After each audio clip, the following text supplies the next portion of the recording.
Good morning and welcome back to my channel Understanding Homeopathy. Today we will learn about Kent's 12 observation. These are observations done by Dr. Kent after giving homeopathic medicines. This observation helps to interpret the response of the patient after giving the homeopathic medicine, and it is very useful in practice for a homeopathic practitioner to see of what the next remedy should be given to the patient. This topic is also important for BHMS students for exam point of view, for vivas, and for entrance exam for PG courses. So let's start with the Kent's 12 observation. First observation is prolonged aggravation followed by final decline of the patient. Seeing this observation, we can say the prognosis is very bad.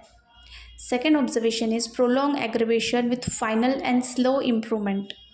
In this, prognosis is good.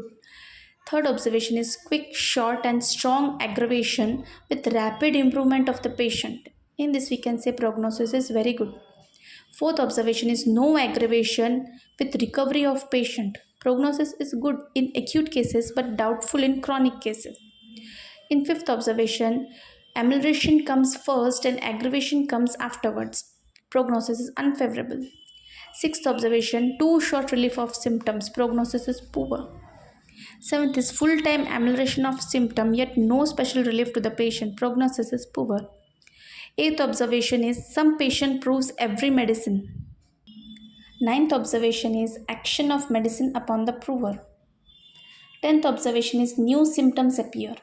In this we can say prognosis is unfavorable. 11th observation, when old symptoms reappear. Prognosis is good. 12th observation, symptom takes wrong direction. Prognosis is poor. This is all about Kent's 12 observation.